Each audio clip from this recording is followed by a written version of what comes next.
Roundtable to those on Facebook and YouTube. We have enough people to get going here.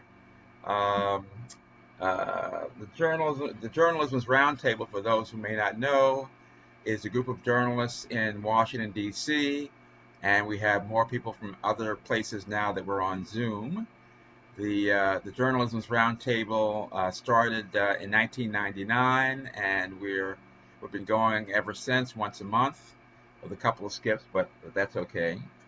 We're going to discuss. I know everybody's talking about all the George Floyd developments, so we're going to get to that after we talk about prison journal, or maybe we'll combine them. I don't know. I have an announcement about the next roundtable, which will be held July 7th, a Tuesday night. And our main speaker is going to be Eric Deggans, who is the NPR television critic. We've had him a couple times before, and what we found out is that everybody has an opinion about what's on television or questions about what they're seeing, and Eric is very capable and happy to answer all of them. So it was a lot of fun, and if you come back next week, we hope you enjoy that.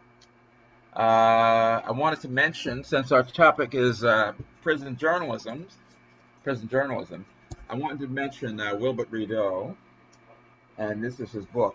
Wilbert Rideau was in prison for 44 years, I believe, and while he was there, he started a prison newspaper called The Angolite, which won a lot of awards, including the George Polk Award, which is a very prestigious award in journalism.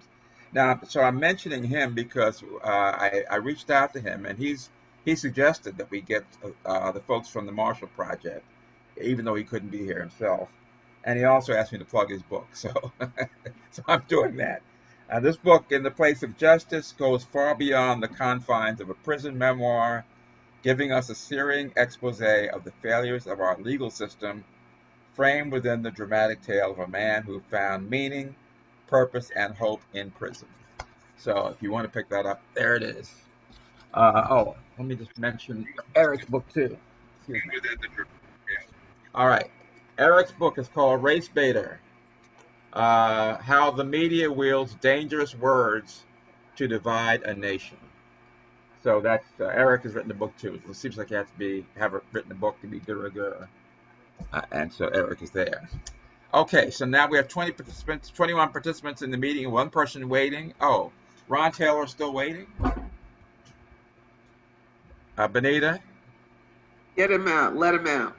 I it can't. says joining. He's going to have to disconnect and try to come back in. Okay. I'm not sure what's going on with him. I can't do anything with that. He's got to disconnect. It says joining and it's sort of jammed. I know. It's hung. So he has to disconnect. All right. I guess I can. Well, all right. In the meantime, we're going to start introducing ourselves, which is what we usually do, so everyone will know who's here. So I'm going to go through on my screen, and we're going to start with Pearl. Hey. Pearl, you'll be the first person to introduce yourself, please. Okay, I'm Pearl Stewart. Years ago, I worked for San Francisco Chronicle, Oakland Tribune, reporter, editor, and I taught journalism after that, and I'm freelance now. Okay, and I'm next here, Richard Prince. I write the journalism's column on diversity issues in the news business. It's online at journal-isms.com. And I forgot to say that when we get going, everyone needs to please say their name, because we had a comment from somebody who said that they couldn't tell who was speaking at the time. So let's all do that. And I also got a message from,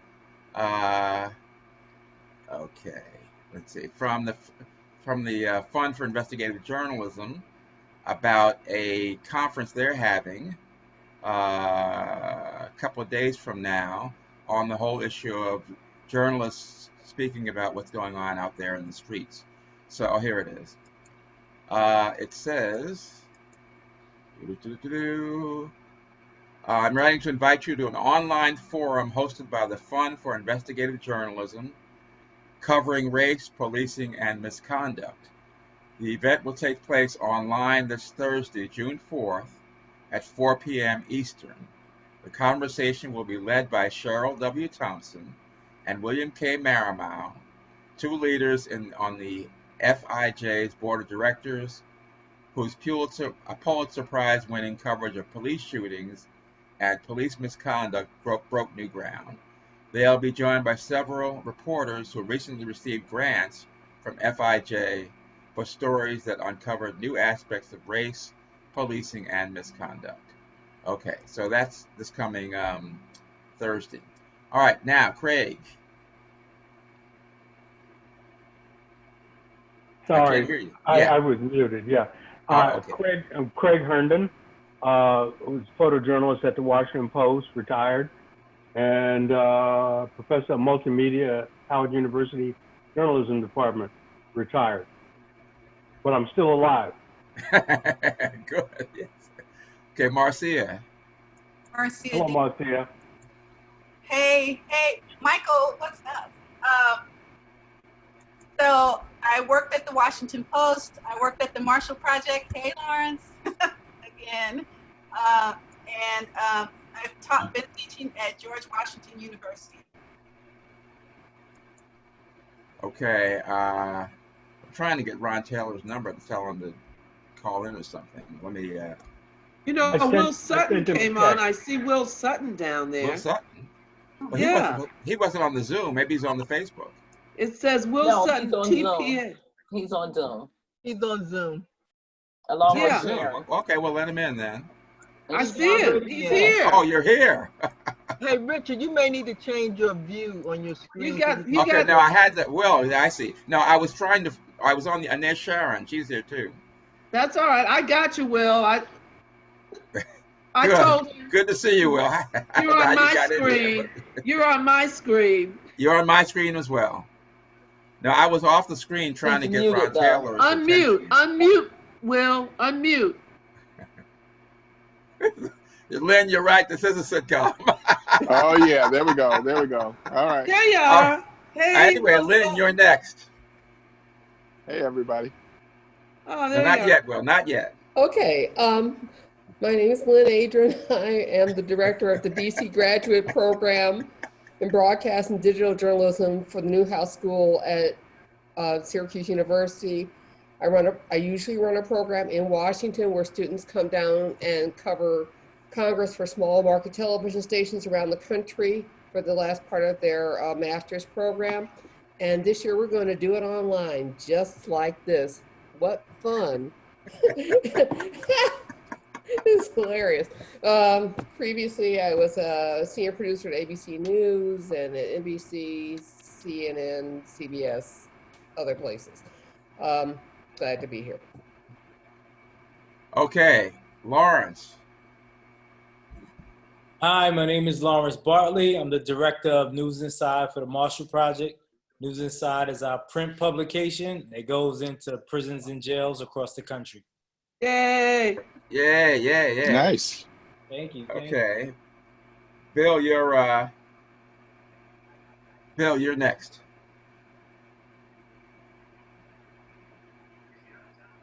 Can we hear you? Can you hear us? Unmute. We can't hear you, Will. Oh. No, not Will. Bill. No, not you, Will. Bill. William Drummond.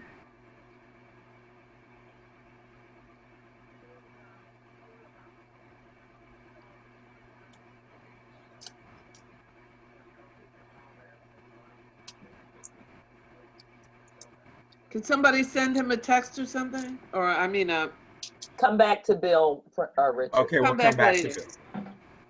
Okay, Carrie. Hey, I'm Carrie Blakinger. I am also a reporter with the Marshall Project. I'm based in Houston. I was at the Houston Chronicle for 3.5 years before moving to Marshall Project. Here. Good. Although I'm from the Northeast originally. So, yeah. Hi.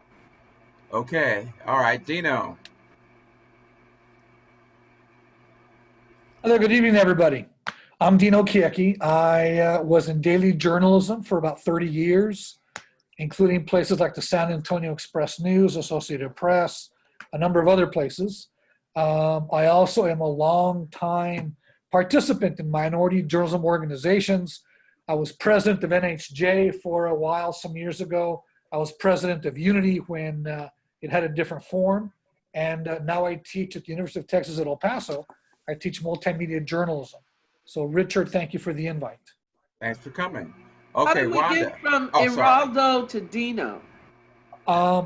In Italian, which is the origin of my name because my father was born in Italy, D-I-N-O is a diminutive that you add at the end of a word to mean smaller. So my father was Eraldo and I was Eraldino. So the Dino just stuck, and besides, people can't pronounce Eraldo very well. Thank you. Although you did it very well. Thank you, Pearl. Thank you. Good question, Pearl. Okay, Wanda. Wanda Hi, Lloyd. everybody. Hi, everybody. I'm Wanda Lloyd. I am a retired newspaper editor, last executive editor at the Montgomery Advertiser, also USA Today, the Washington Post, and a few other papers where I was an editor. And right now I'm at home promoting my new memoir, Coming Full Circle, because it's what we do now. We do it online every day. That's what I do. Okay, thank you. Annette. Where did she go? You unmute, please. Yeah, that would help. Okay. My name is Annette Alston. I'm a retired teacher and writer, freelance writer. I finished writing, I've written a children's book, and I also wrote Harriet Tubman for Beginners.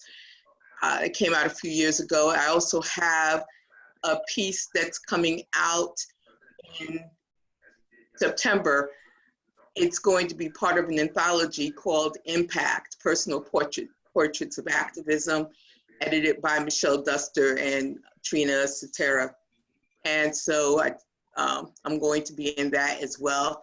I'm also finishing up an autobiography on the grassroots activist, Larry Hamm, who's also running for US Senate in New Jersey. And so I'm kind of busy.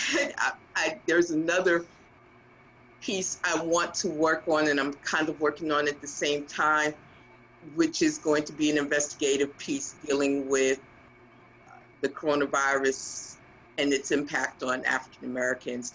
I'm looking into an aspect of that. So I was really trying to get into this investigative journalism boot camp, and I'm having some struggles with that. So if anyone wants to talk to me later on, we'll talk. but I applied and they sent me my money back, so I was a little Okay. So and I sent them information about the work I had done, the writings I had done. I sent them evidence of the writings I did, including a piece I wrote. It was a while ago, but it was a series that won actually a national award on the Newark Rebellion.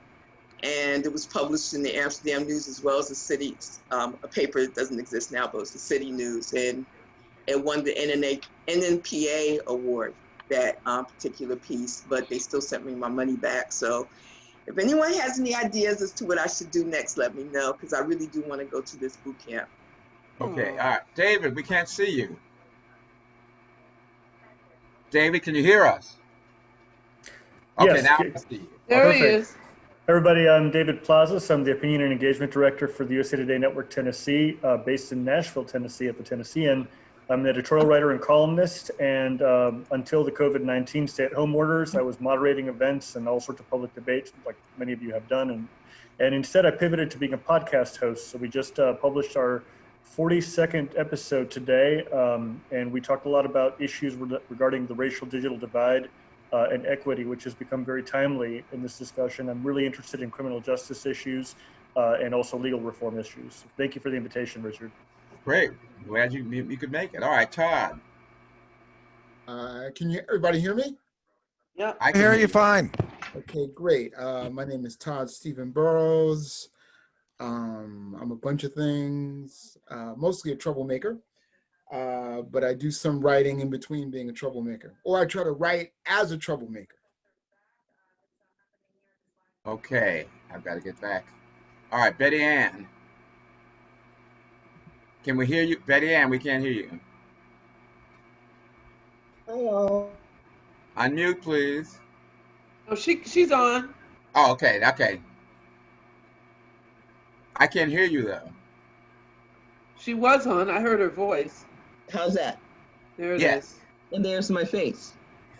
Longtime member of the Roundtable, former editor with USA Today, etc. Now freelance editor.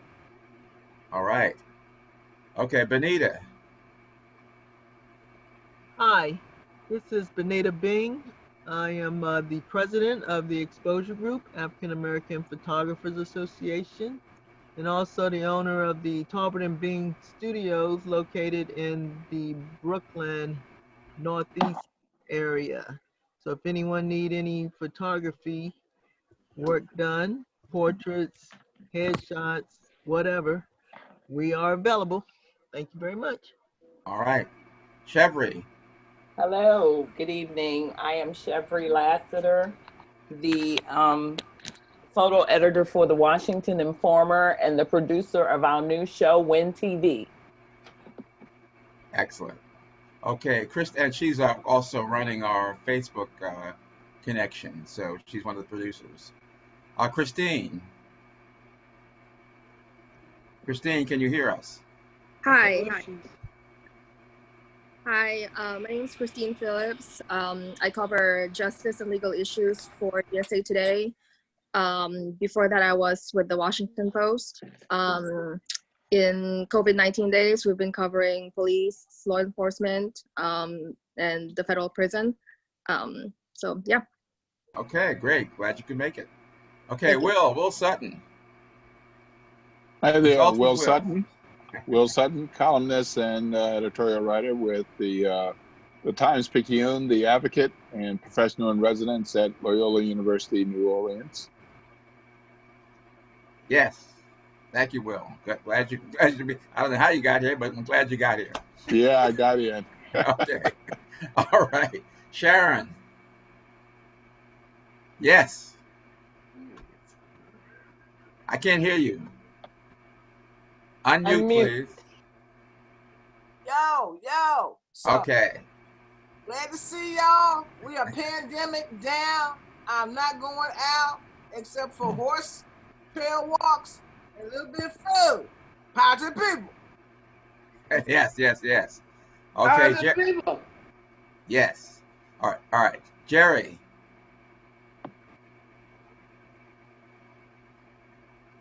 I'm Jerry Mitchell. I'm an investigative reporter and founder of the Mississippi Center for Investigative Reporting. We just opened our doors a little over a year ago, and I've already been doing some work that we hope is helping Mississippi exposing, what's going on in prisons and leading to the Justice Department investigation and stuff like that. So anyway, grateful to be with y'all. This is great.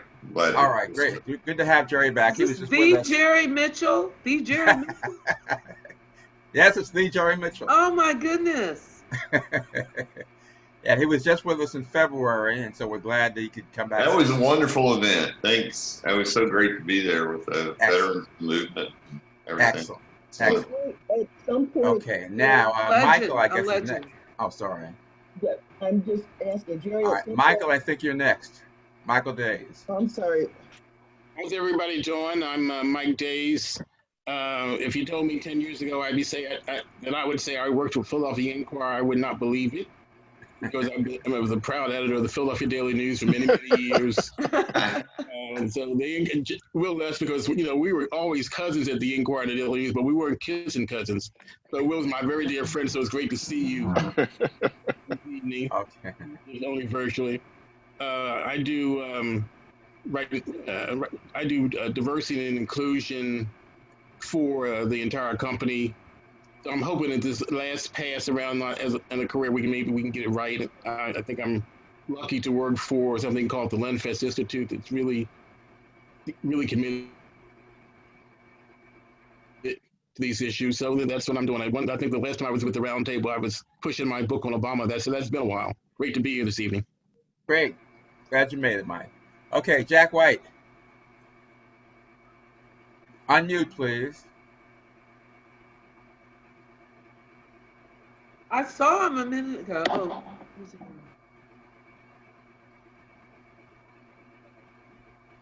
Unmute, Jack. Unmute. Unmute. There he is. Yeah, we can see him, but we can't hear him. He needs to At least unmute. I can't. Jack, unmute. I'm sending something on Facebook, I guess, maybe. He's a Facebook friend. Let's see. Is there some way you can message him?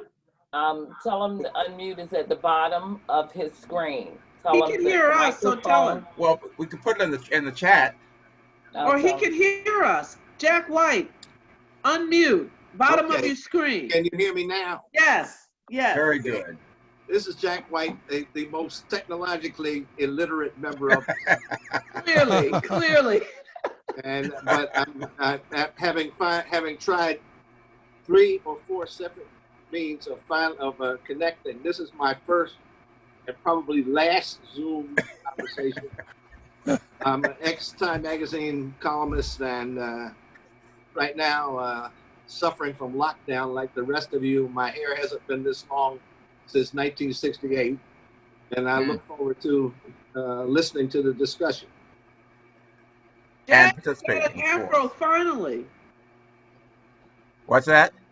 Jack White, he finally has an afro. No, this is the second time around. Okay, Deborah Berry. Glad you made it because you were on furlough or away or something. I'm still on furlough. Oh, okay. That's another session we need to have. Anyway, I'm Deborah Berry. I'm on the National Enterprise team at USA Today. I used to work for Will. I used to work for Wanda. Thank y'all for hiring me. And lately I've been doing COVID-19 like everybody, and I used to do some criminal justice issues. Okay, good. Glad you made it. Thank you. All right, Paul Delaney. Good Can you to hear see you. us? Can Paul hear us? Benita, can you give us a clue? He can hear you, but he can't speak to you guys right now. Oh, okay. All right. Well, we'll get get back chat to if he like. He can put something in the chat if he'd like to. about Paul. Oh yeah, Paul, please put something in the chat. He's one of the organizers of this session here. He and Betty Ann Williams on the committee. Okay, Bob Haney. We can't see you, but we see your name. Can you hear us? No, we can't. Mute. Unmute. Bob? Bob Haney, can you hear us? Okay, I guess not. All right, well, I think we got everybody. Who are we going back to? Oh, Bill Drummond. Bill, yeah. Can you hear me? Yes. You can hear me okay now? Yes. I don't know if I did anything different, but anyway, here I am. I'm Bill Drummond. I teach journalism at UC Berkeley. I've been there for more than 30 years. Before that, I was a reporter with National Public Radio in Washington. And before that, 13 years with the LA Times. Before that, the Louisville Courier Journal. So that's me. Here, here. Okay, well, since you've got the floor, okay. We're going to start off with you talking about the ostensible topic of the session, which is prison journalism. You've got a new book. You've got a lot of experience with this with San Quentin. So take it away. Okay. Well, it's all connected, you know. The thing about the virus is that if it gets subdued in the wider community and you have 2.2 million people in prison, in close confinement with no PPE, no testing, no nothing, and you release even a small number of those people back out into the wider society, the effect is going to be to reinfect the wider society. Okay? Now, I went earlier this afternoon, I went out to Kaiser Permanente in Richmond in order to get a a TB test because I have an ID pass that lets me get into the prison. And they require me every year to go get a TB test. So I go out there and, you know, they give me a little skin test and all that. They don't require any COVID-19 tests. They don't require that. They require TB tests. Now, the only way that COVID would get into a prison is that it would be taken there by somebody from the outside, right? Somebody on the staff. Maybe they would transfer a prisoner who had been infected, but that's not happening because as soon as this thing broke out, they stopped all that. The problem is that the prisons are in isolation now. They could be delivered from infection. That would require releasing a whole lot of people out into the wider society. But that's where you run into a problem. Even though it makes sense,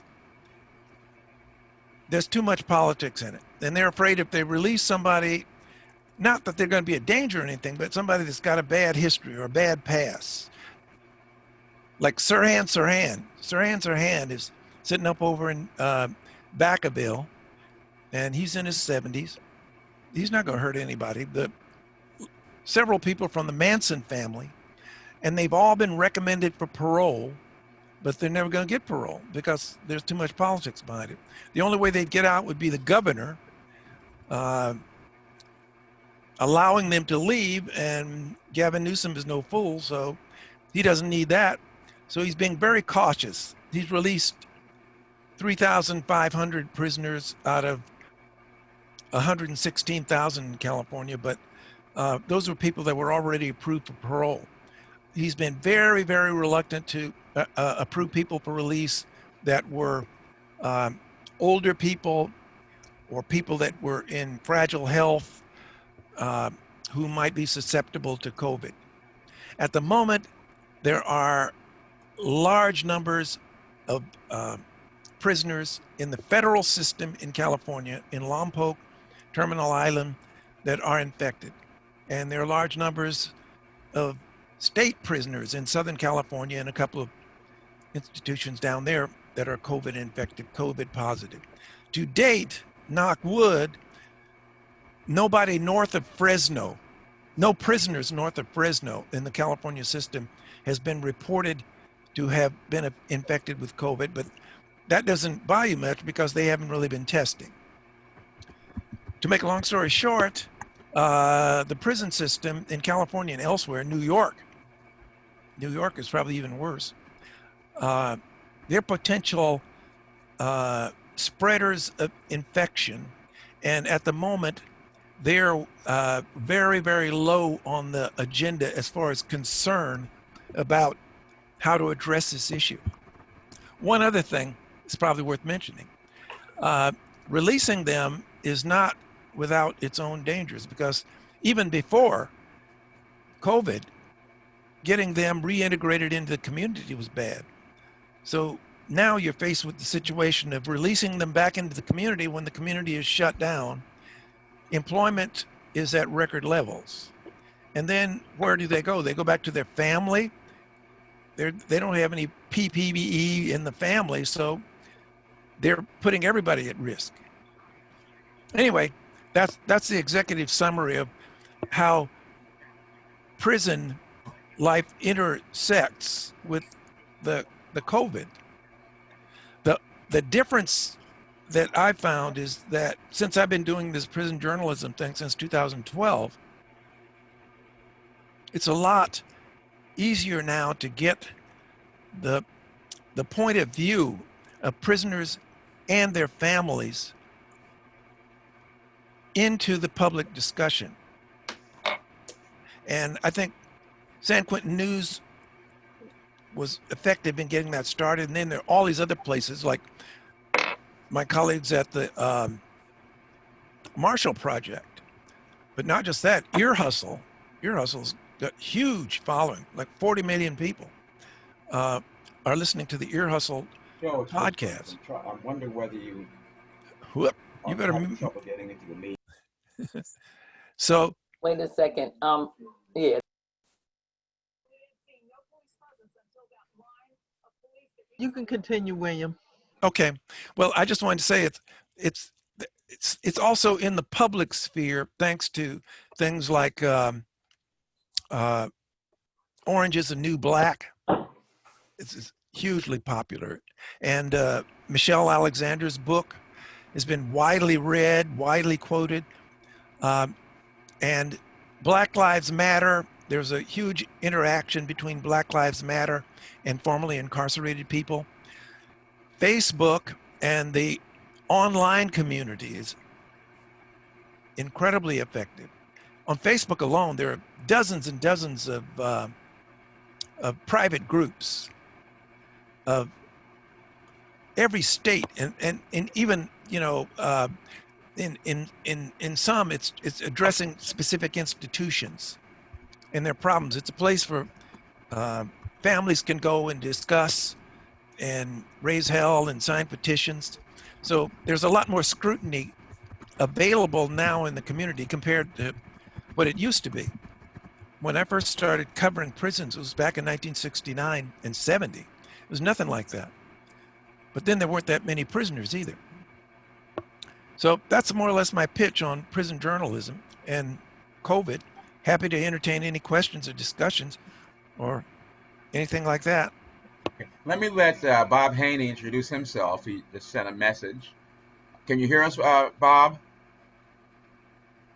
Well, maybe he can't. Bob Haney, are you there? Well, he says got a message in the chat saying, Bob Haney on board. I can see and hear a group. I'm a 25-year veteran radio reporter. Now I'm lending a hand to Roach Brown's Crossroads radio program. First time Zooming. Okay. All right. Maybe that's the problem. Okay, can you hear us now, Bob?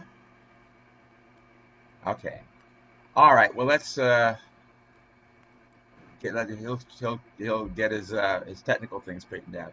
Okay, Bill, we had a question earlier, and that is, how do the people inside know what's going on outside? And I wonder if anybody has any clue as to what they might be thinking or saying about current developments. You know, the people inside are very, very media oriented. Mm-hmm. Because, hey, you got a lot of hours in the day with nothing to do. And they are walking around with earphones on. Music is unbelievable, huge. But they are big consumers of news and information off radio. They listen to public radio. And they watch PBS. They watch Really? CNN. Yeah, they're hounds on PBS. They have very, very discerning tastes when it comes to news and information. Now, let me qualify that. These are the guys that I deal with at San Quentin News. Yeah. These are the guys that I deal with. Now, they are a select group. There are about 25 or 30 of them out of a prison population of 4,000. So I can't really generalize about the whole inmate population. But from my experience, they're very, very media-oriented. And man, do they read. They read lots of books. More books than we do on the outside, because that's what happens, you know, particularly at a time like now when everybody's locked down and they're sitting around in their cells. They read voluminously. There's one of my guys who's a writer named Kevin Sawyer. Kevin Sawyer keeps a record and makes meticulous notes of every book that he has read since he's been in prison. That's about 19 years now. There are 348 books that he's read since I saw him 2 months ago. But he annotates, he keeps notes in a spiral, you know, bind it like this.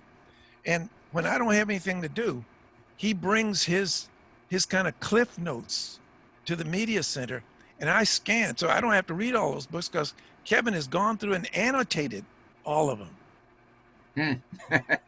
He's annotated all of them. One of their favorite books, believe it or not, is the Count of Monte Cristo. The Count of Monte Cristo is very popular. You know why? Because he got out. No, He because escaped. he only did 16 years in solitary. He only did 16 years. There are guys there that have done double that in solitary, in San Quentin or in Pelican Bay. So they're big consumers of stories about imprisonment and confinement and redemption. They're very, very big on redemption. And one of the things that I discovered, and it's been borne out by a lot of research, by some serious research, the people that do the best once they get out of prison are the ones who are able to fabricate a new life story for themselves. The ones that are completely up in the clouds and say, I'm going to go off and I'm going to do something big and it's totally unrealistic, they are the ones who succeed. The hard-headed realists who look around and say, look, I had 2 strikes on me when I was born and there's nothing for me out there. These are all people that, you know, are conspiring to keep me down. And those are the people that fail. Those are the ones that fail. That's William Drummond. Okay.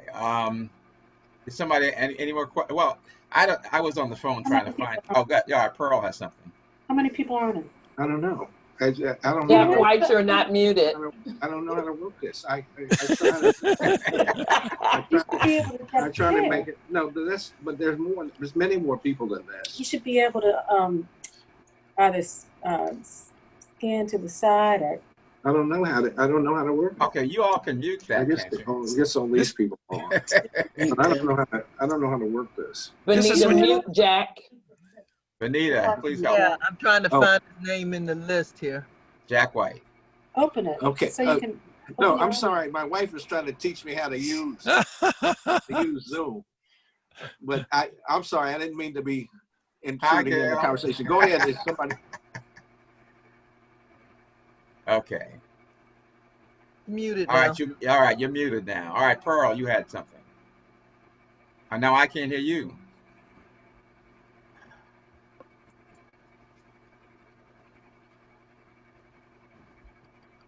Unmute Pearl. Okay. How did I get muted?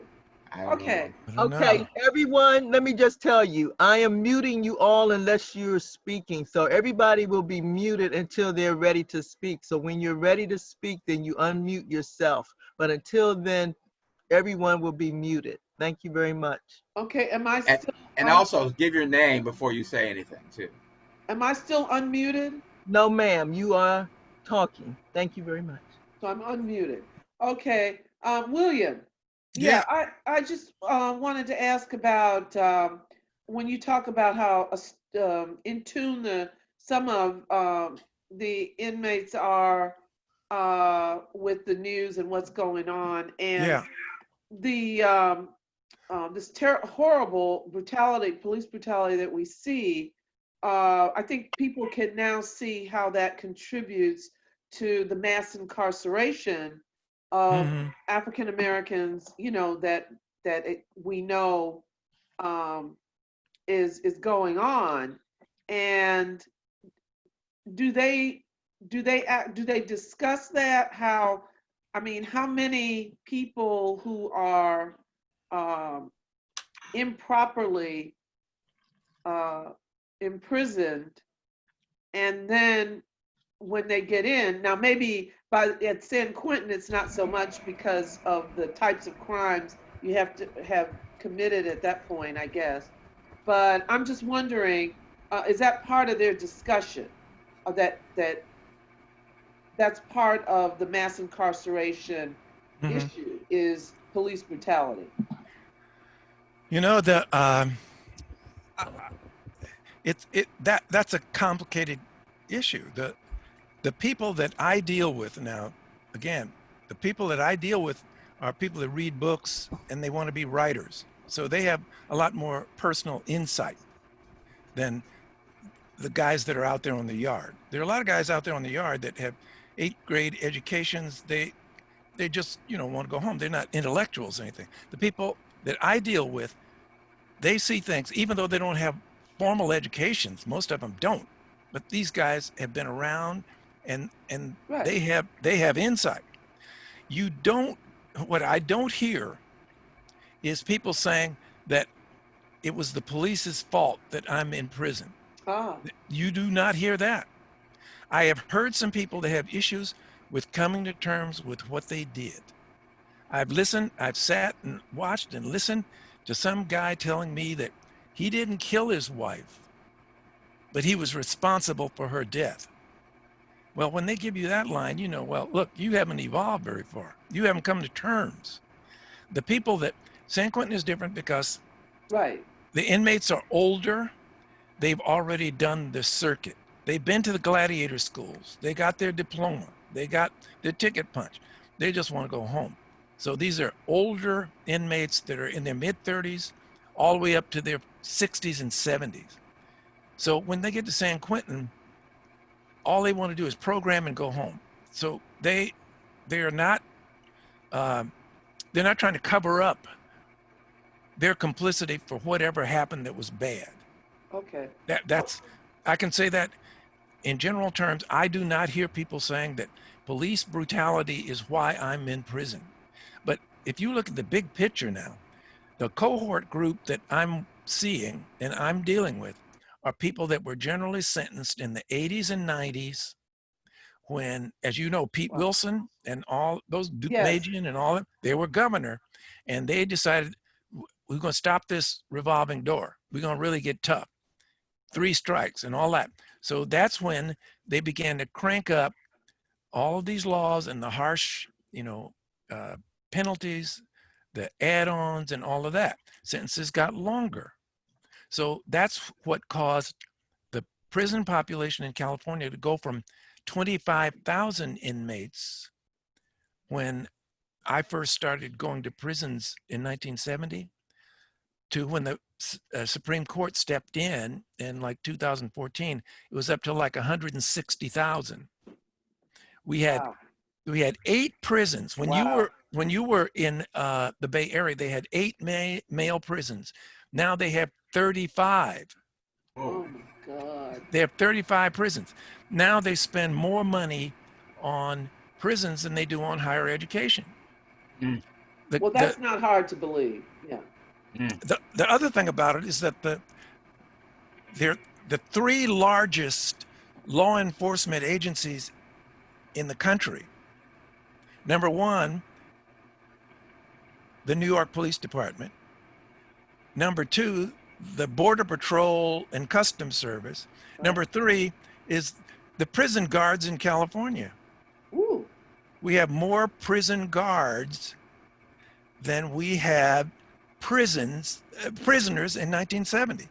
There are more prison guards now than there were prisoners in 1970. 1970, there were 25,000 prisoners. Now there are more than 25,000 guards.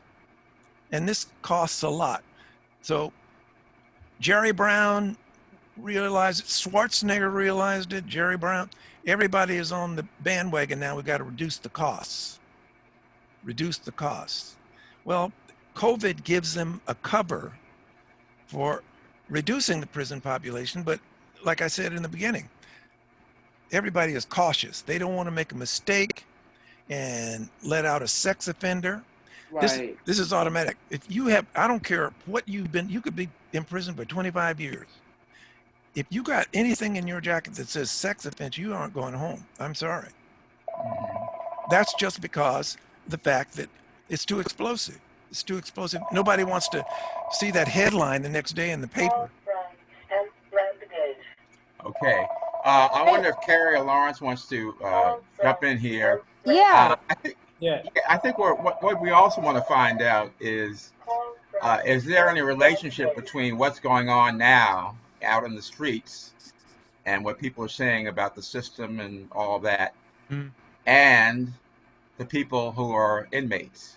What's the connection there, or is there a connection? Well, I actually wanted to jump in on something that he'd been saying about decarceration and COVID. And I don't think that this is, in a lot of prison systems, I don't think that this is just about not wanting to let out like sex offenders. in Texas and in the federal prisons, I think it's much broader resistance to decarceration than that. I mean, in Texas, there is actually no effort to decarcerate in the prison system as a result of COVID. Like, if you ask that, like, and I have every week or two, ask the parole board, like, are you operating differently? Are you attempting to let more people out? They're not. And in fact, there's people that have been 15,000 some people that have been approved for parole and could be released tomorrow, but they're choosing not to because they want them to, you know, do some whatever DUI program or like, you know, some program in prison that they are otherwise qualified to be released. So, you know, Texas is very pointedly not releasing people. And we're not talking about like, I mean, in Texas, you can go to state prison for less than a gram of cocaine. So we're not talking like these are serious violent offenses, although they may be. And, you know, similarly in BOP, although there's been some push after the Barr memo to decarcerate, you know, BOP has, you know, fought tooth and nail, like literally going into court and opposing the release of people that have nonviolent crimes, you know, maybe it's white collar, drug crimes. I mean, obviously, we all know that people are in for some really crazy long sentences for drug crimes in BOP. You know, so, I mean, one of the things that they've been not releasing people for is if you have any disciplinary violations in the past year. And that can mean things like there's one guy that made a Super Bowl bet for an ice cream sandwich and wrote about it in an email to his wife. And they read the email and they were like, oh, that's gambling. You're gambling. It was one ice cream sandwich. And that man literally cannot go home because of one ice cream sandwich. And he would otherwise qualify for release under the Barr memo. So I say this to say that, you know, I don't think this is just about being cautious about releasing sex offenders. That might be the more of the discussion in a place like New York or California or someplace that might have more vested interest in reform. Like I'm not doubting what you're seeing in California. You know, I'm just saying in other systems, I don't think that's, I don't think their motives are that progressive. Okay, all right, Craig had your hand up. So, Carrie, you're saying that's an aversion to letting people out of jail once they're in. Once they've locked them up, there's no sense of forgiveness, no effort to re-socialize, no redirection, corrections out of the window. Right. I mean, I think it's just that some of the people that are in charge of some of these agencies do not, are not willing to accept a decarceral agenda. Not that that's true across the board. Like there's there's a union guy, a prison union guy in Texas that I talk to all the time who repeatedly calls for like closing prisons and having fewer prisoners because his thought is they're so understaffed that this would be the only way they're going to be adequately staffed is if you have fewer people that they need to, you know, guard. But the people in charge of some of these agencies, you know, they built their careers on locking people up. Like, you know, they're not, some of them are simply not going to agree with decarceration on a sort of basic level based on their actions. You know, whatever they say, I mean, their actions indicate they're not interested in decarceration. Well, how much of that is an effort to maintain a role for staff? I don't know if they have some sort of civil service guarantee of work or dollars or whatever. But I know in the private prison system, there's that kind of motivation to keep people getting locked up, and so that you can maintain revenue. That's true for private prisons. You know, those are, I mean, Texas has like 95% of their prisons are not private. We don't rely primarily on private prisons here. BOP is majority not private. And both of those in both of those systems, which, you know, together account for more than 300,000 prisoners, you know, in both of those systems, they're so vastly understaffed. They could get rid of, I guess in TDCJ, in Texas, they could get rid of, you know, 20% of their inmates and they'd maybe be adequately staffed. And in BOP, federal prisons, it's probably more than that. So I think there might be some sort of ingrained belief that if we get rid of too many prisoners, we won't have as many jobs. But the truth is they're very understaffed. And if they get rid of prisoners, they'd be able to adequately do the existing jobs they have. Okay. Okay, Ron Taylor has joined us. Can you hear us, Ron? He can, but he's muted. What? He's muted? Yeah. Unmute, please. Benita, can you unmute him? I'm unmuted. Okay. How are you? Good. We were all introducing ourselves, so just wanted to let everybody, let you have your chance. Well, I've been a fellow at Morgan State University's School of Global Journalism and Communication for the last few years, after a career in print mostly, and I've been helping students. Very good. Okay. All right. Is Jerry Mitchell still here? Jerry, I don't see you. I'm here. Okay, there you are. I'm here. I just want to make sure I didn't disturb anybody until time. All right. Here's what I want to find out. I was getting nervous. I saw everything kept going crazy. So, yeah. Okay, you've been writing about these prisons in Mississippi. And what I want to know about the prisons. It's a lot different than the ones in California. For starters, it's more like what Carrie was talking about in Texas. There's almost zero stomach in Mississippi for letting anybody out early.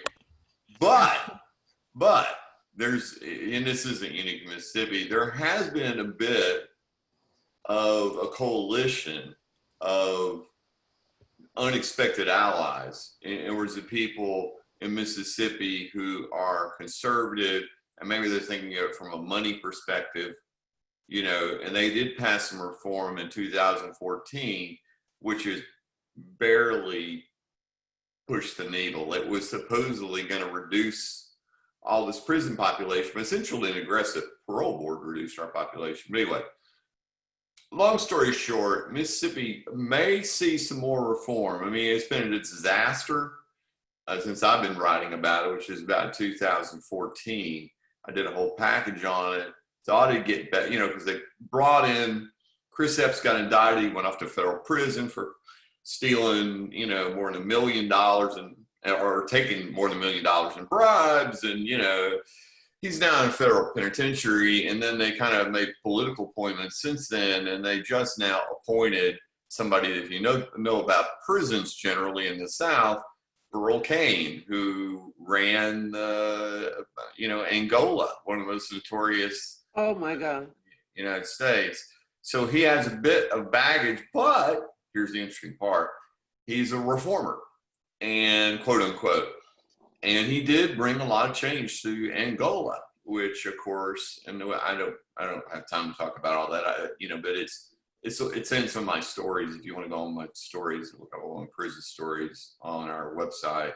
I'm not trying to advertise, but if you're interested in prisons, you can look it up. It's MississippiCIR.org.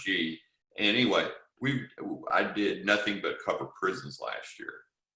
Got a grant from ProPublica, and that's literally all I did last year, with the exception, I think, of one story.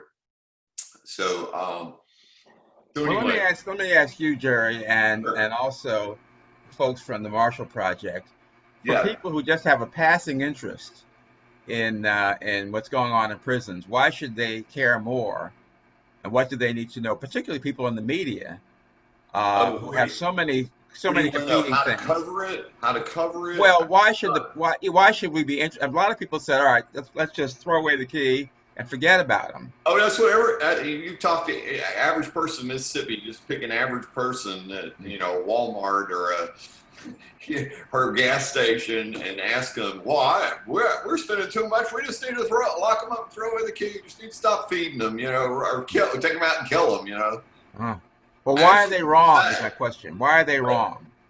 Well, why is it wrong? I think it's pretty obvious why it's wrong. That's that would be, it's just wrong. You're killing people anyway. But the humanity part. I mean, we could make a whole debate on that, but it's clearly wrong.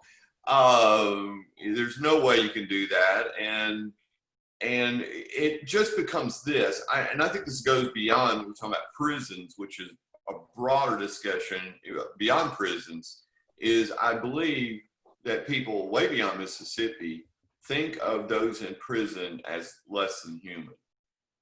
Okay. And if you're being really honest about what's happening between police officers, yes, and people being killed, that's what I was asking. people of color being killed or hurt, they see them as less than human. Mm-hmm. And they don't maybe really care if they're a law enforcement officer. Listen, there's some very good law enforcement officers. They would be the first to chime in and agree with this. So it's not a matter of them being law enforcement officers. I think the video from the New York Times, if you take and really spend some time with it on that case, I know we're supposed to be talking about prisons, but I just wanted to add real quickly about the George Floyd case. Look at, it's worth watching. It's excellent. I'm just incredible the work they did. But they got all the surveillance videos. Have you guys all seen it? Has everybody seen it? Wave your hand if everybody's seen it. Okay. I haven't seen it. Anyway, just watch it. And basically the guy that killed him was the one that grabbed him out of the car. He was in the car. Yeah. He grabbed him back out. And that's what started this whole sequence. Anyway, it's all less than human kind of stuff. You know, I am a police officer. Either they feel like I'm a police officer, I deserve to be treated better, and you better not talk back to me, and I've got authority to do whatever I want to you. And in his case, he was apparently, I can't say definitively, apparently drunk. Well, it looks like if you're in law enforcement, you take that into consideration. But to bring it back to prisons, they feel like, I mean, everybody who knows who covers prisons, the officers or guards or what, you know, whatever you call them, are paid almost nothing.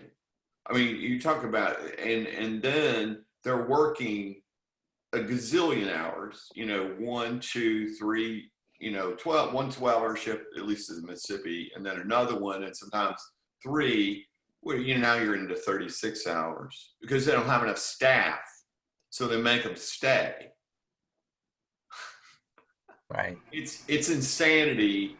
If people really knew what was happening in prison, they would be outraged just by what's happening. And I think that's part of our job as reporters to let them know. And the beauty of it, and Mr. Drummond talked about this earlier, is we actually can, it's a far different situation in California than it is in Mississippi.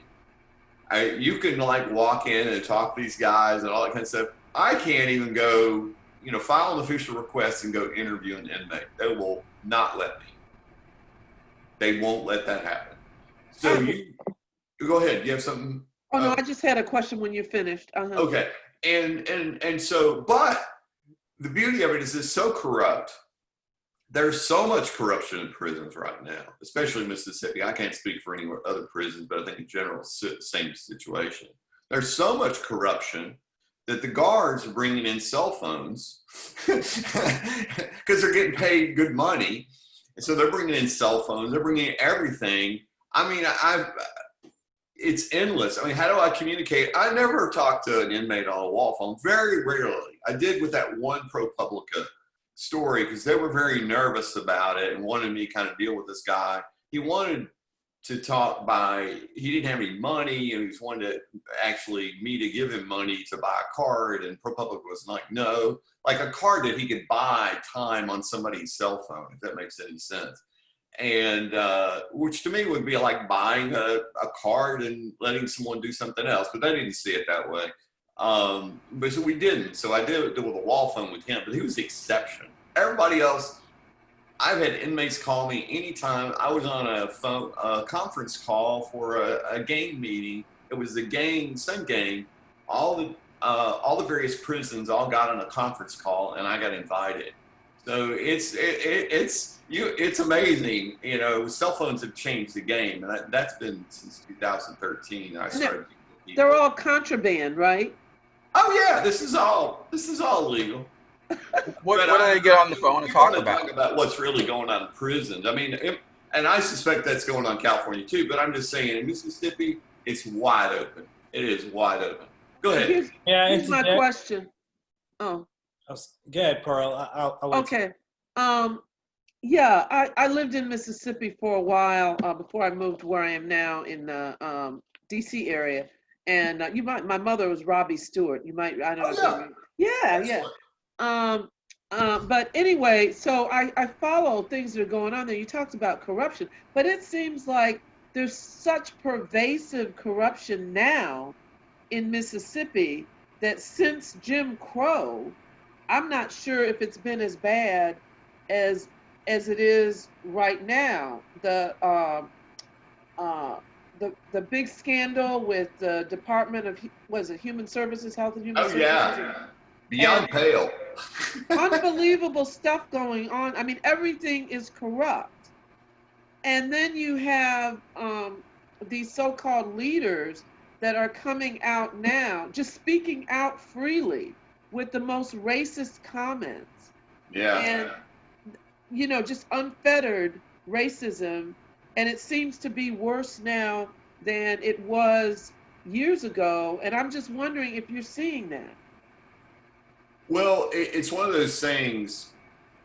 It seems like, especially when you're talking about race, and especially when you're talking about Mississippi, we take like 2 steps forward. I mean, 1 step forward, and then 2 steps back. No, like 10 steps back. 10 steps back. Yeah, we know what I'm saying. We'll take a step forward. Occasionally, we'll do that. We'll take a step forward. They embraced this reform, with 2014. And then they didn't do more than half of what they said they were going to do. And it's like since then, and it's not unique Mississippi, they have, if you want to look at your own state or own system, look at what correctional spending has done over the past 10 years, for example. And sometimes you get a real insight of that. There's been real cutting, especially in Mississippi, because it's like, oh, look. They kept lying and saying the prison population was like plummeting. Well, it wasn't continuing to go down. It had been climbing since. And then, of course, they're releasing a lot more people on these other programs that they can work release and other kind of programs they can release them on. Anyway, it's just, it's declined drastically.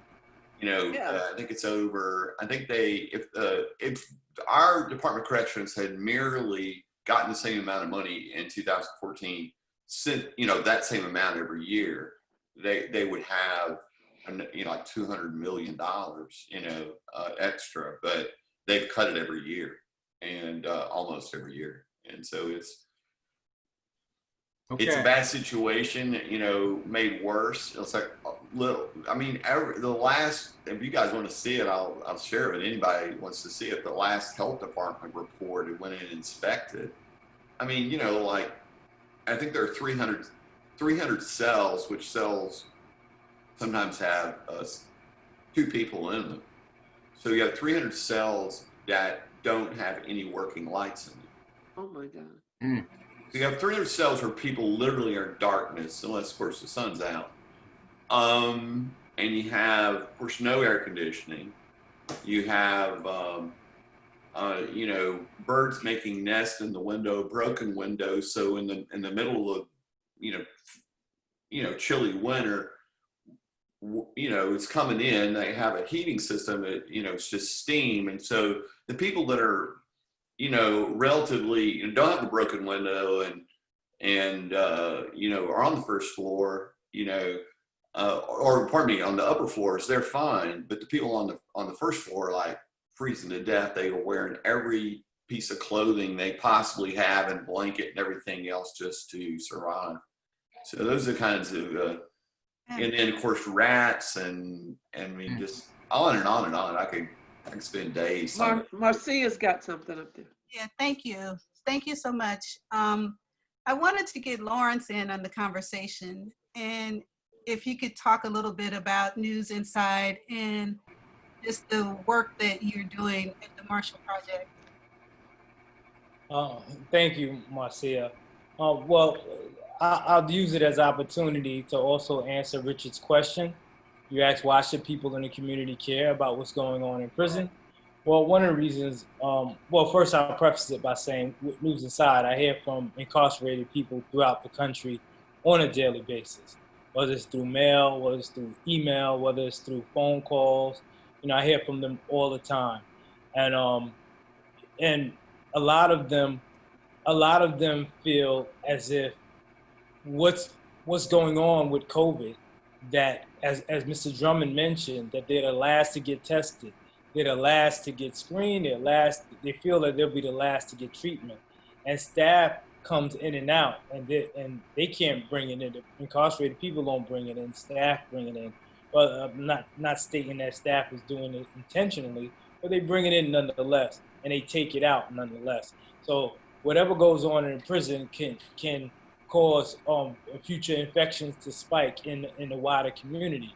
Another reason why people should care is that there are, just like you see these video footage of cops acting unethically and killing people unjustly, those are the same people that are arresting people, whose arrest reports are fueling prosecutions, and the same officers that are going on the stand testifying how they follow this procedure according to the law in the books, but the incarcerated person, particularly the poor black kid, is sitting there saying, no, that didn't happen, this all went wrong. But of course, they're not going to believe the poor black kid, that person is sentenced 20 and 30 years for something with minuscule evidence in comparison to an officer putting his foot on a person's neck for nearly 9 minutes and only getting charged with a murder 3 with a maximum of probably 12 years in prison, you know. And another thing I would mention, speaking from New York State prisons, just like in San Quentin, I visited San Quentin a couple of months ago, and I'm in contact with many of those guys. And just like in New York and other places, people who are incarcerated, particularly in those progressive prisons like San Quentin and Sing Sing, a lot of them are trained to take accountability. They're trained to say that they did something, which I'm not sure that is the case, but I can guesstimate that that's the case with the man that Mr. Drummond was talking about. I didn't cause a person's death, but I was responsible for it, because it's so tough to get out on the parole board. You know, there's people who are over 65 years old, committed a crime when they were just teenagers, had a stellar record, obtained a master's degree while incarcerated, but yet it still can't get out at the parole board. They go to the parole board, they get denied and get hit with an extra 2 years. A person doing 25 to life, when I was incarcerated, because I did 27 years, unfortunately, to doing 25 to life, I was expected to do 35 years in prison because of board hits. So people are trained to take accountability so many years in advance so they can be believed when they go to the parole board. So when you're speaking to a person that's a civilian that's coming from the outside in order to render services to an incarcerated person, that's the first thing they're gonna say, yeah, I did it, I'm sorry, you know, wanted to make him or herself human. But the reality is, many of those people didn't commit those crimes, and even those that did, they probably commit a portion of those crimes, but not all of those crimes. Of course, there are some who have committed the crimes, but please don't underestimate the power of the police department and the things that they do, the things they have been getting away with for decades upon decades. And you're seeing it play out in the street while people are angry now, because those are fathers, sons, and daughters who are on the other end of that abuse. They may not lose their lives to a bullet or to a knee on their neck, but they're losing their lives to incarceration. And that is an atrocity within itself. Okay. All right. Todd, did you want to say something? I see you had a question in the chat. I do. I want to say 2 things and then ask a question to Mr. Drummond.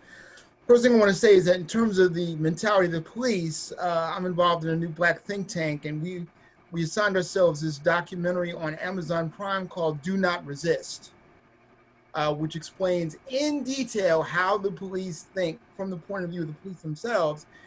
And the mentality that's happening, that we're seeing Trump and others display openly, is literally the same mentality that's in this documentary, this award-winning documentary called Do Not Resist. Again, it's on Amazon Prime. The other point I want to make is that as a biographer of Mumia Abu-Jamal, I would like to posit that maybe one of the top groups of people who cannot get out of prison, who cannot get past parole boards, are the Black and Latino radicals, who people on the left call political prisoners. They have extreme difficulty in getting out and getting past the parole board, regardless of their great record in prison. And of course, we know the struggles that Mumia Abu-Jamal's had in prison. Those are the two comments I wanted to make. The question I wanted to ask Mr. Drummond was, you know, one of the things I learned about Mumia Abu-Jamal doing a book on him is that he is a jailhouse lawyer. And I wanted to know, do jailhouse lawyers get covered by jailhouse journalists? The gentleman that's an excellent question. The gentleman that I mentioned, Kevin Sawyer, he is a jailhouse lawyer, and he would have been out of prison a long time ago if he had not been. But he is the kind of person, he doesn't let him get away with anything. So when they seized his property, he filed a lawsuit. That lawsuit has been going on for 9 years.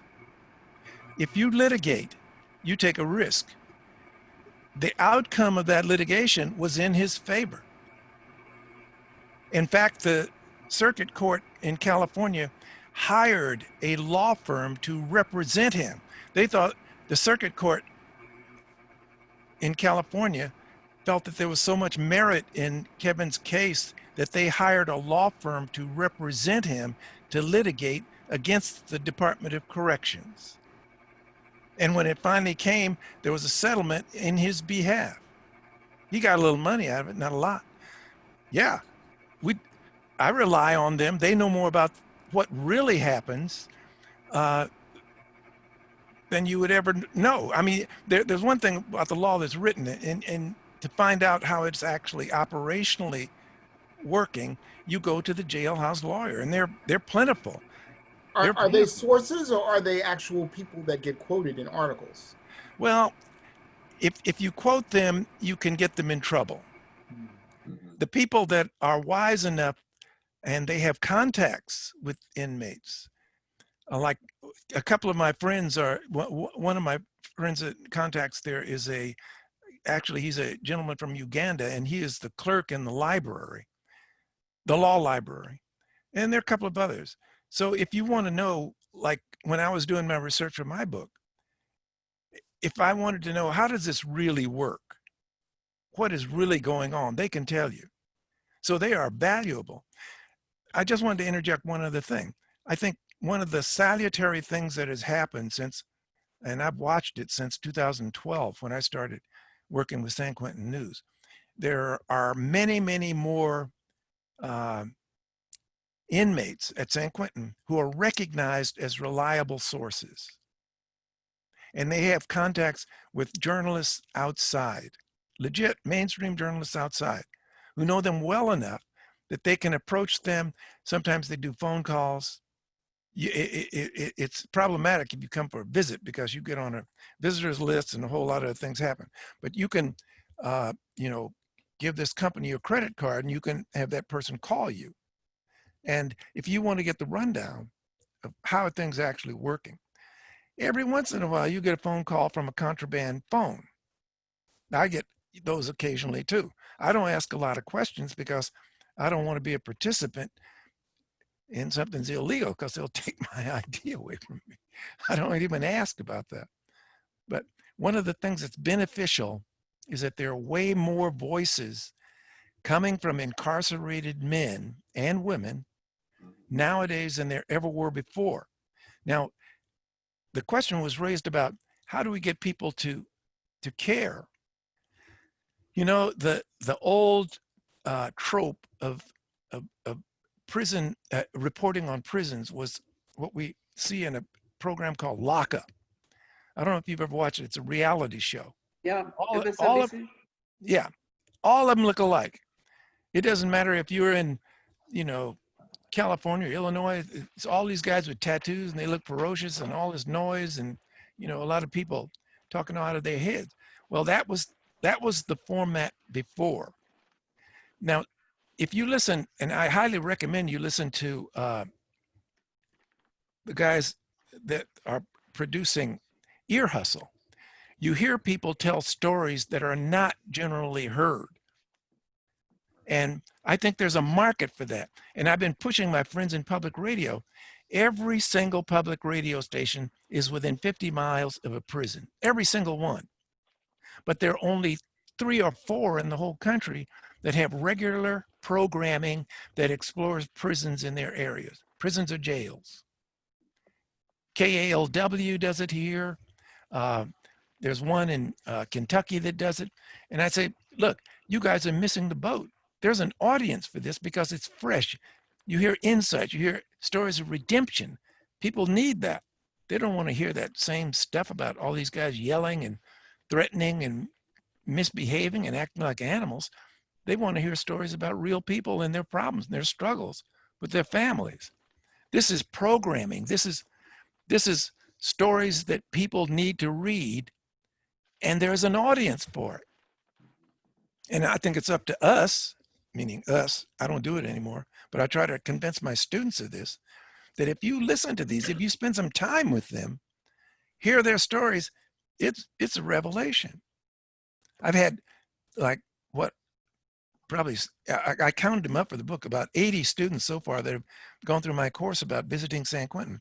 All of them come away and they have a completely different idea on how criminal justice works on the business end, because they've met people that are actually the people that the criminal justice system has buried. So that changes their whole outlook. What do you think is the most surprising thing that you learned doing this, of being in those prisons? The most surprising thing that I learned is that there is no difference between the people that you meet on the main line in San Quentin and the people that you meet on Union Square or on Broadway in Oakland. It's just a luck of the draw. And I have to say myself, because I grew up in West Oakland, I grew up black and poor in West Oakland. And I could see myself in that situation. In fact, one of the guys I mentioned in the book, Glenn Bailey, who did 40 years, 40, they actually did a play about him called The Lifer. Well, he's free now. He's got cancer. I don't expect him to survive very long, but when they finally let him go, he was dying of cancer. But Glenn Bailey grew up, and he was a friend of my older brother. And when I saw him, he recognized me. I didn't recognize him. He came up and put his arm around me. He said, your brother and I used to run together. We all grew up in the same neighborhood, ate the same food from the same little market. There's not that much difference. It's a difference of circumstances. There is no criminal mind, no criminal class. It's the randomness of the life that puts one person behind bars or even on death row. That's the revelation. Be a documentary or a podcast to trace your lives together, and you, maybe both of you, to walk around and just throwing that out for whatever it's worth. All right, go ahead, Craig. Yeah, I've been privy party to a couple of those stories, because I was talking to Dick the other day. I was talking about visiting Lawton, right, which is DC's old prison, and it was amazing because I was raised in DC. To go to the prison to teach photography in a program that someone else created, not specifically journalism, but it had a more creative bent to it. But to see guys who I knew as a kid, people who I knew as a street. Now, a lot of guys I knew were dead and gone by 35, a number of them by 25. But that said, I wanted to kind of loop back to the issue of politics and the jailhouse lawyers, people that speak up for themselves, or people that have an outside voice. Because it sounds as though if you've got a way of creating change in the outside world, that there's a tendency for them not to let you out of the joint. Is that what I'm hearing? I mean, whether you were, a Black Panther before, or a jailhouse lawyer, or even a jailhouse journalist, and you have an outside voice in radio or in print, does that mean that you've got a very low likelihood of getting out? Because you're probably not going to say, well, I did it, if you didn't do it. Well, you have all kinds. I mean, it's all across the spectrum, but, sometimes you can get people to talk if they're flat timing and they're walking out the door, getting ready to walk out the door. I mean, there's different circumstances. I got one guy to talk on the inside who was doing that, and he had filed court papers. So I was able to use the court papers, and he'd gotten beaten severely, and the guards wouldn't get him medical help, literally more than 12 hours. And so anyway, all those kinds of things, it just depends on the circumstances. A lot of them will be, there will be retribution for them if they do talk. That's true. But Mr. Dermond made a good point earlier in terms of developing sources. I don't know if developing sources in prisons that different from the outside. You talk to people who, if you're going to investigate a company, what do? You talk to people who work there. You talk to people who used to work there. So same thing with prisons. You talk to people that are inside. You talk to people who just got out. You talk to people who work there. You talk to people who used to work there. And usually you can, you get the vast majority of information typically as an investigative reporter from people who can't go on the record.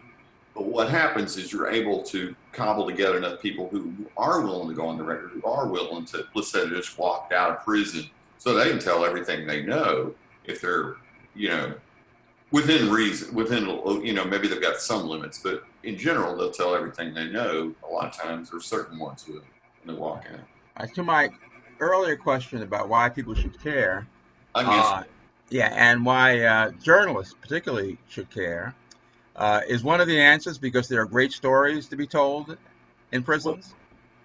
Well, there are great stories to be told, and some of those have been mentioned.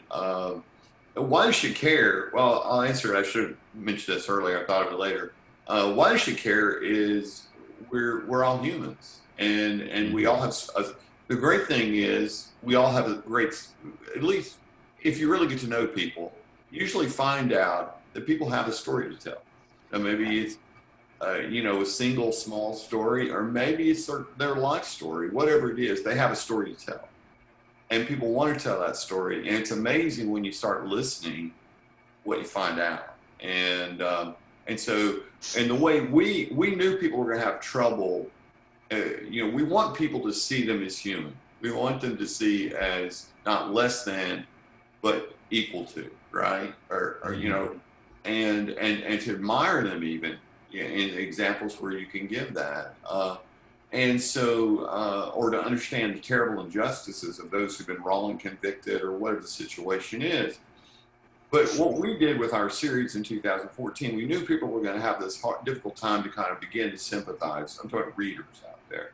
And so we said, well, I found out early on, when we were doing this whole investigative thing for a whole year before we actually did the series, I found out that the gangs were actually calling the mothers and extorting money from the mothers, saying, if you don't pay, and guards and others, if you don't pay us, you won't recognize your son, or pay us protection money, or I'll see to it he's not protected, he's going to get beaten or killed or whatever. And so literally these mothers, and they went on the record, talked about their sons behind, so here's mothers. You're not leading with, here's a prison. You should feel sorry for these people, but more like, well, who's not going to feel sorry for a mother? Who's not going to sympathize or empathize with a mother? And so in our mind, that was a way we led off with that story in terms of getting it on social media and kind of thing as a means by which, and I think there are many other angles, but I'm saying we find angles with reporters, we find stories that can, or like Mr. Drummond said, to help them realize that we're not that different from them, that as a person of faith, but for the grace of God, go I. You know what I mean? That we could be in the exact same circumstances as them, and to see them as, human. I mean, you talk to murderers sometimes and go, it's just like talking to the guy down the street. It's not that different. I know. Okay, we want to get on to, this has been good, but we want to, since we don't have all that much time left, to talk about what's going on out there in the streets today and what the media should be doing that they're not doing. Anybody got any thoughts on that? Or is the media doing a great job? Let me not prejudge what people are thinking. Well, I think there's a little too much focus. Can you hear me? Yes. Okay. You know, I mean, I can't fault them a lot. I mean, I saw the young man on CNN get arrested, and you know, I think they're working themselves to the bone. But I think there's a little too much focus on, you know, the vehicles on fire and the looting. I mean, they got to cover it, but you know, every now and then you see them shift the focus, and you realize how unbalanced it is. You know how, yeah. So that's the only thing I can say. I mean, I think it's a challenge in any case, but that's just my view. I think they could do a little more and interviewing more of the participants, you know, about why they're there and what they're, you know, as opposed to a lot of the journalists sermonizing. That's just all I have to say. Sermonizing. All right, is Michael still there? Okay. You mean Days? Sorry? Were you talking about Michael Michael there you Days? are. Yeah, okay, good. He's there. Yeah, I wanted to ask Michael Days about this, about since you're right there in the belly of the beast. Do you have any observations on the coverage? I think, since I have a sort of a long view over many, many years, I think we're trying harder now. Yeah. Speak up a little bit if you could. To be fair, to make sure the coverage is more balanced as opposed to just, can you hear me? Yeah, I can hear you. I think we're working harder to be more balanced as opposed to just run down covering stuff and say, so what's the right mix of stories? You know, and you know, the reality is we're covering two pandemics at the same time. One's 400 years old, one just arrived from Europe or something. Right. And what I do now, I worry more about the emotional state, the mental state of the people who are, you know, our first responders. You know, the reporters, the photographers, the videographers. We had just over the weekend, we had 3 photographers have their equipment stolen, and I don't remember that ever happening in 40-some years. And one reporter knocked down by a police officer, and one knocked down, I mean, really knocked down, not like just tapped. One knocked down by a protester. So, you know, and then you're sending folks back out there, and so you're trying to be mindful of what's their temperature, what's their mood, are they getting nervous? So, I haven't looked at every paper in the country, but from what I'm seeing, what I'm hearing from folks, you know, I'm a president of News Leaders Association, so I'm talking to folks, and what I'm seeing in Philadelphia, every day could be better. And, you know, as editors, we're always looking at it as, you know, what could we do differently? What could we do to make this coverage a little stronger? But I think we're being very measured and understanding that we have a very diverse readership. And, you know, the reality of the truth of it is, it wasn't that long ago that, you know, advertisers paid the bills, and now they don't. So, you know, the eyeballs have come from the readers, from the consumers, whether it's digital or print. So you want to make sure that when they're looking at our content, they're feeling like these folks try to do a good job. But, you know, every day is a brand new day. I mean, tonight, you know, they're holding the papers because they're not quite sure what's going to happen in downtown Philadelphia because, you know, the curfew was 8 o'clock and nobody went home. And we know that, you know, as our parents always told us, bad things don't happen. You know, good things don't happen after a certain hour. You know, the people who are protesting during the day are just, you know, they're just having a great time and standing up for what's really important. And then something very strange, another group comes up at night. You know, so we've had a lot of looting, and, you know, I'm personally upset, concerned about looting in communities that were food deserts not that long ago. And so people came in and, you know, and courageous in certain kinds of ways, and created state-of-the-art supermarkets, and the chains moved in. And if you go to 2 or 3 of the chains in primarily African American neighborhoods now, the retail areas, they're all been devastated in 2 days.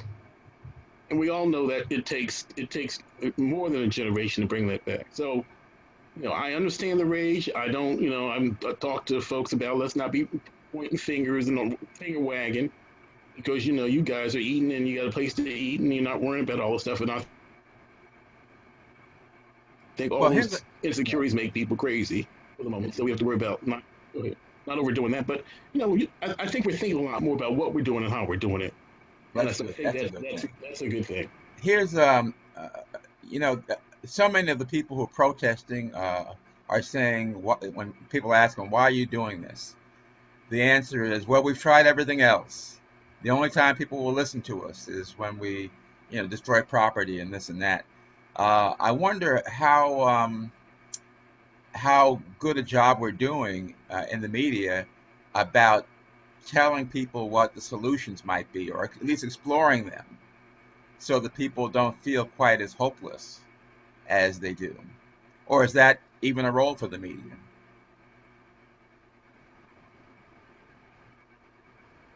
You're asking me? Well, I'm asking anybody. I mean, the question is... I'll take a shot at it. Yes. I'll take a shot at it. Yes. I think it's probably a role for the media as much as anybody else. But the moment we start espousing a point of view, you criticize for having one, and that's a difficult thing. But it's the same as the guys in prison. Once you take a stand, people look down on you and they want to pull out the foundation. They don't want to give you a hand. They don't want to give you an assist. They don't want to engage in a dialogue. And that's difficult. I mean, because there's some interesting political things going on. Look, I never lived through a revolution, okay? I'm your age, Dick. Yeah. But to me, it certainly looks like some sort of pre-revolutionary state. Mm-hmm. I thought before Floyd was killed, it looked like that in terms of what was happening in the society, but it looked like some kind of soft revolution. But I guess the teachings are power doesn't cede power without a struggle. And so then how do we translate all of the old revolutionary left political dictums into what could be considered a rational conversation, a rational dialogue? Well, that's also a columnist's job, Will, is to talk about solutions and give people some guidance. What do you think about that? Well, I think that's right. And I've been mostly on coronavirus for the last couple of weeks. Mm-hmm. And of course, the whole George Floyd thing just really blew up. So I found the national media coverage and some of the local media coverage interesting, and some of it quite sad, because there are communities that are not getting the coverage that they deserve. I'm sure that there are media outlets that wish they had more time to do this or more time to do that, or why about this or that. But if you look at it, I mean, there are some places, Cleveland, that have been really pissed poor. I mean, really pissed poor. It's almost as though something's happening over there. We'll send a reporter to look at it. We'll have a story. And that is not helping that community or democracy or journalism at all. Another thing that's happening is, everybody don't like rush out and do anything with this, because I'm working on it. We can't promise. So everybody's ears perk up now. Oh, okay. But frankly, there are a lot of places where this is not happening. Okay, quiet place. This is not happening in every city. Yes. this is not happening in a number of places that are big, medium, and small. This is starting to happening in small places that aren't getting media attention, and it's just like 3 stores. So it's not like what's happening in Atlanta, where you have CNN right there, or what's happening in Philadelphia, and it's in like multiple neighborhoods. But there are smaller communities where they're having these looting situations as well. But there are other places where they're protesting, and people aren't really paying attention. Because they're going about it in a way that we are saying nationally that this is the right way to do it. They're doing it kind of the right way. And they actually have leaders that are out there with them and sitting with them and talking with them. And so, at least for the moment, they're feeling like they're being heard. It's not stopping the protest. There are differences of opinion. And so that's kind of where my head is right now, and I'm been looking at that. What made you think of Cleveland when you mentioned places that are doing a piss poor job? Because I've been very deliberately looking at different media sites, and more specifically, I mean, in the days of the Freedom Forum, this was a lot easier, but trying to look for pages of reporting, just visual impact of how newspapers with print part are presenting what's been out there. And if you look at that one in particular, there are others. I'm just focused on that one because just in the last few days, it's been really bad. It, just kind of, for those who have ever worked the desk, it's like, here's this page that we have to mock up, and we're not going to mess up the plan unless it's really big. Well, they've been mocking up their pages, and it's like, this is not really big. I mean, all you got to do is look at it. You know what they're doing. It's. Have you seen this, Michael? What's that? Cleveland. Cleveland's pages and how they look. You know what I'm talking about? Well, the deadlines. Yeah. Oh, yeah. Absolutely. But there's still things that you can do with choices with that. So. Yeah. But anyway. Okay. That's some of my take on it. Okay. Thank you. Anybody else want to weigh in? Okay. No more thoughts on the coverage. Well, I said we're very, very fortunate in Washington to have Jeff Bezos provide the Washington Post with pages and pages and pages of coverage, and they seem to be trying to cover every angle. And on the front page today was the angle that a lot of people mentioned, which is they talk about the diversity of the crowd, but really a lot of these crowds are majority white, which is certainly different from the riots in the 60s and late 60s and early 70s. And so they did a piece about that and how not just that, but who those people are. A lot of them are what they used to call outside agitators, which is what Trump seized upon. So that was one thing I was glad to see. And as I said, I really do think that newspapers do have a role in pointing to solutions. I mean, they were supposed to be community leaders, newspapers are. And so part of being a leader of a community is to push people in the right direction, at least what you think is the right direction, so that people don't feel that just they're on their own and it's nothing but a bunch of politicians and people who don't mean us any good, so what's the use? And the newspaper is a place where people should feel that they have the best interests of the community at heart. So I just hope that people feel that way about their newspapers and their television stations and radio stations. I don't know if anybody wants to comment on that. Otherwise, we can just. Here's some. I see some more comment in the chat room. Oh yeah, Bob Haney. But Bob, we can't hear you. Can you hear us? Okay. Well, he says that one message is people are told to vote, but then folks turn around and to Trump and GOP cohort trying to suppress the vote, especially when it comes to voting by mail. The new postmaster has tried to shut down a major processing center in Denver due to COVID-19. Yeah, and that's something that, of course, should be reported. Let's see. I think Todd had something else on here, but I've got to. Oh, you said the Times did that story about the other places that people aren't talking about? No? Can you hear me, Todd? No, you can't. Unmute, please. Yeah. I'm sorry, I'm so busy typing in the chat, right? Okay. What I pointed out was the New York Times just the other day did a story on how Newark, New Jersey, where I live, was one of the cities that didn't erupt, and explained why, because of the activist community there that's been there forever and protesting police brutality every week. And the fact that the mayor there is Amiri Baraka's son, who joined the protests and had a rally himself or was part of the main rally.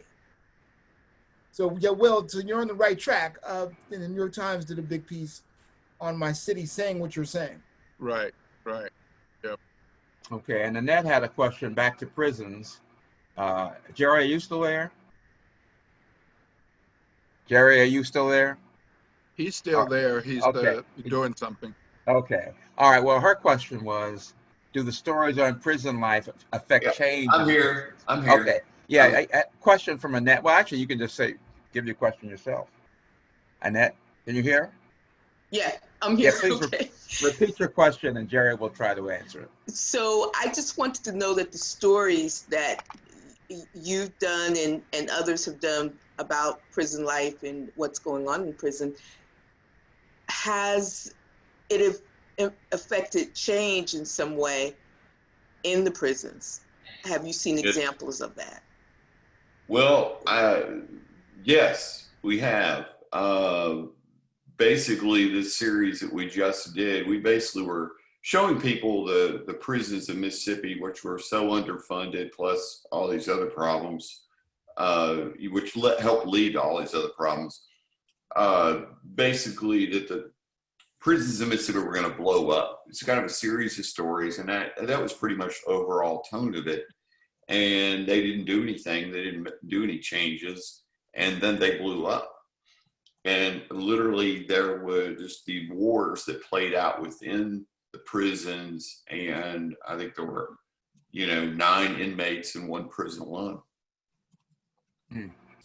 And so, as a result of our stories, and Marshall Project did some stuff too on another Mississippi prison, the Justice Department intervened. Okay. So they are now investigating 4 prisons in Mississippi. If you just need an example of what happens when the Justice Department actually comes in like that, look at Alabama, which is going to have to spend $1 billion now to redo all the prisons. And that just includes building the prisons. They're going to have to hire another, I think, 1,000 or 2,000 correctional officers, et cetera, because of the way that they've been running the prisons. And when I read about Alabama prisons, it's, Mississippi sound at least the same or maybe worse. So I anticipate that there are going to be changes brought. And so that's our job. We just expose these things. As a friend of mine said, I just catch them, I don't fry them. I like that. So it's a good way of thinking about it. All right. Okay. We're winding down now. One of the things that surprises me now is that I've been getting messages and hearing people all day, yesterday, talking about how emotional this whole situation has become for them personally, and how they are angry and emotional, sad, a lot of emotions. But I'm not getting that from this conversation, and that could be because we're all so exhausted, or because we are not. Our emotions have not reached that level, or maybe they reached that level and then it's passed. So I just Bob, I'm muted. Oh, are you muted? That's Bob Haney. This Bob, Bob. Yeah, I can hear you. Oh, okay. good. Yeah. Bob Can you Haney hear me is in now? there now. Yeah. You have yeah. anything you want to verbalize? Pardon me?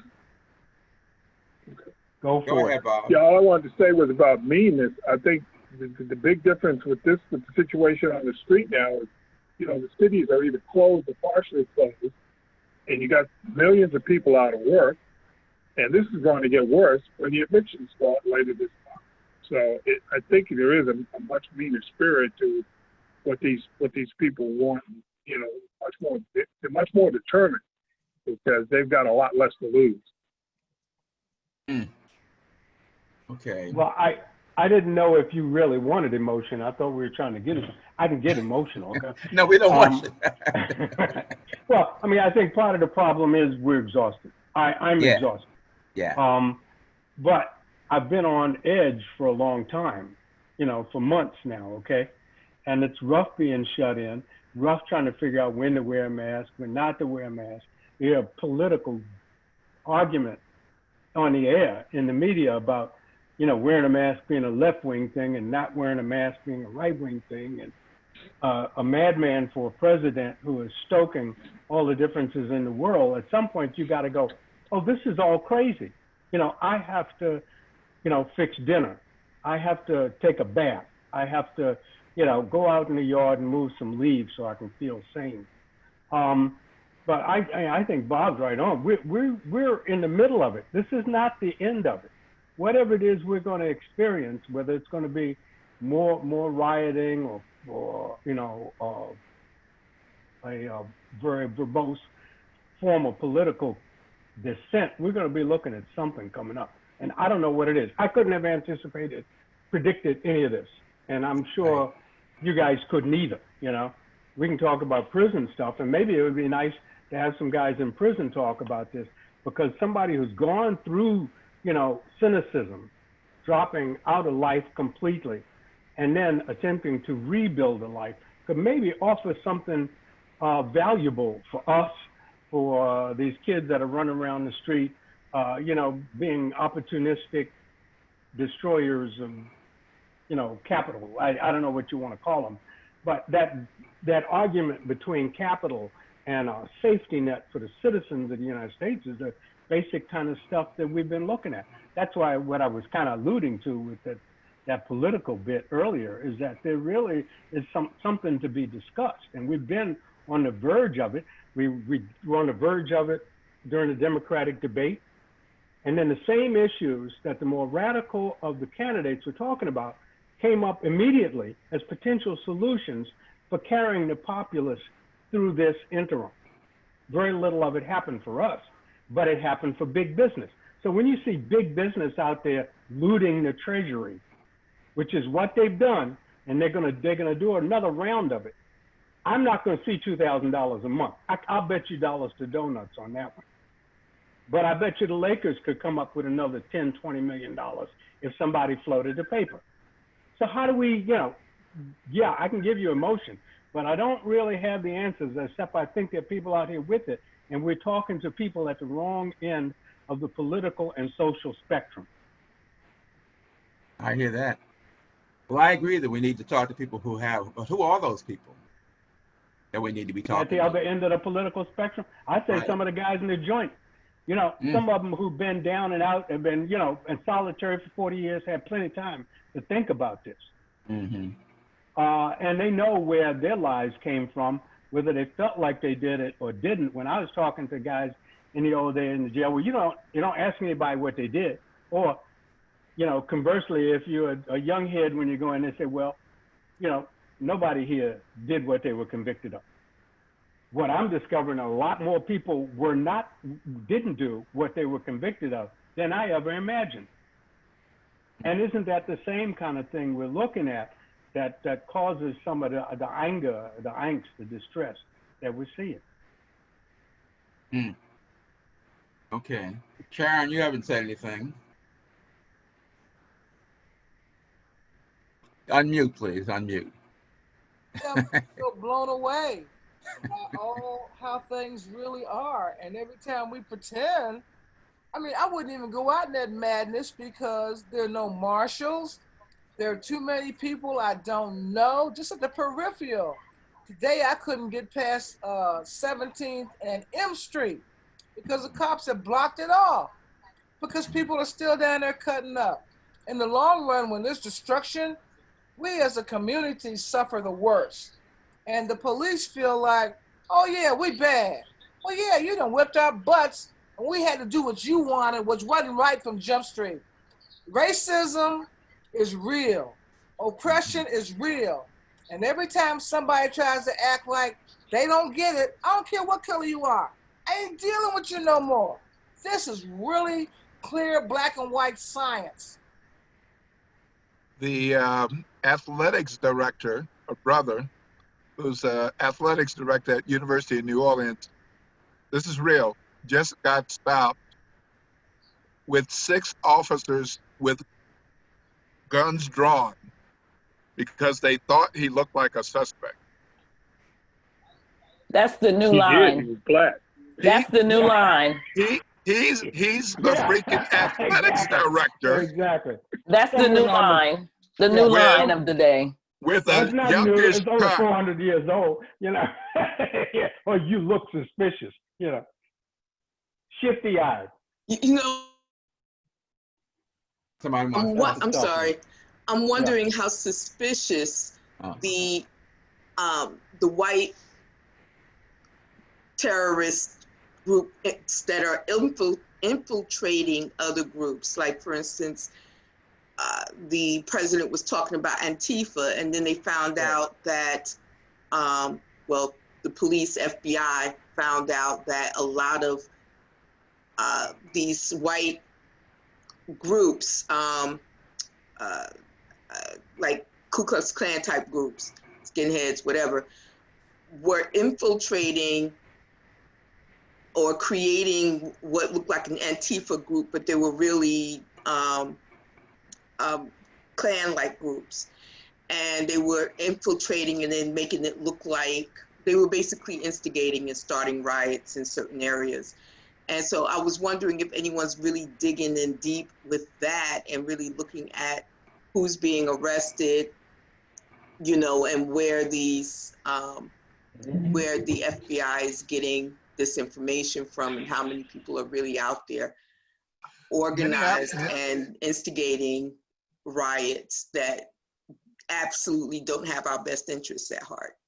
Minneapolis is doing some good work along those lines. It's not quite the context that you have discussed, but almost every day they're putting new documents online. And on the weekend, every single person who was arrested in St. Paul did not live in St. Paul. Every single person. I thought he walked that back. Huh? I thought he walked that. The mayor said that, but I think he walked that back, I thought. Right, but yeah, they're finding some corrections. But that, I mean, that's a lot of people being arrested and who are from outside the community. But then, you know, that was on the early part of the weekend.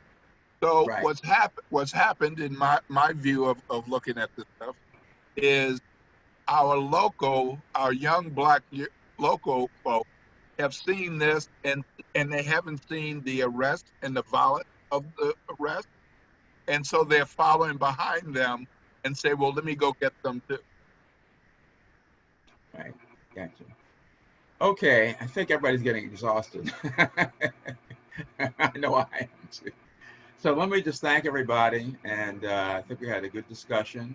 For people who are watching, there's going to be a recording of this available, and I'll give out the URL when we have it, so people can you know, study again what we've been saying and absorb it a little more.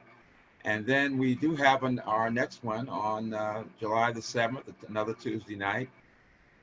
We can talk about escapism, we'll talk about television.